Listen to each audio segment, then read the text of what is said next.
Hi again. What I'd like to do now is show you some of the things that I've learned while working on this project. All the material that I used on this I've either purchased from Home Depot or Annapolis Homebrew. Annapolis Homebrew is an online store and a local shop that I can get to easily. The folks there are incredibly helpful. I highly recommend working with them if you care to get any of this hardware. What you're looking at right now is a Home Depot 5-gallon Rubbermaid water cooler.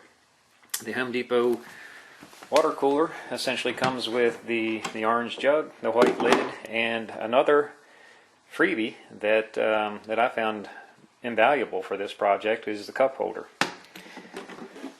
I'll show you one of the primary uses I found for the cup holder was in building my tower for my keg dispenser. So what I've done here is I've taken the cup holder and attached it to a few pieces of 3-inch PVC. This PVC coupling here actually extends up into the neck of the cup holder or the tower. Since they're different kinds of plastic, I wasn't able to weld these together, so I've simply used some panhead screws to attach the two. This bottom coupler, which I've shortened on a saw, is threaded and screws up into this one. That would be used to hold the tower in place on the lid.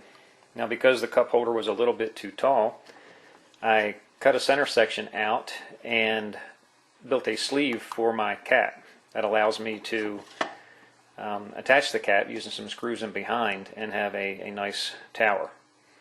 Another use that I found for the cup holder was in developing the holster for my traveling keg system. So let's take our attention and turn it toward the joining of the two water coolers. What I have here is essentially just two stacked jugs. What I've done is cut the bottom off of one jug, very near the bottom. I retained as much of the oranges as possible. When you cut the orange off the bottom, you'll have to dig out the insulation to get to the white liner. The white liner ends up being a bit higher. Now, that's okay because the way these jugs are built, the bottom that I'm going down against is right here, and I've got about that much overlap so that I can get my lids or get my containers combined here. So, looking down inside, you'll see the weld using the PVC welder. It's not a very pretty weld, but like I said, it was very functional. It's watertight. It actually took several attempts to make it watertight, but was able to effectively make this white sleeve one piece.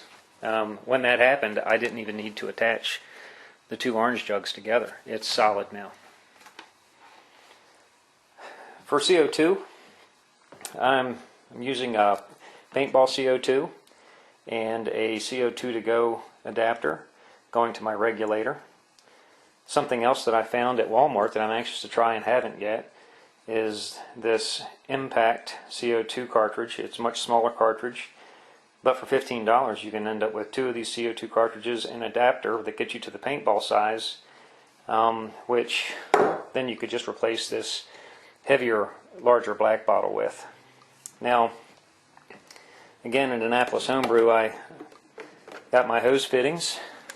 They're simply a hole drilled in the bottom of the lid. I have my hose fittings. All this goes down on top of the keg. Give it about a half a twist, and then I can drop my CO2 and regulator in the holster. What you end up with is a very portable and not too unattractive traveling keg dispensing system, or beer dispensing system.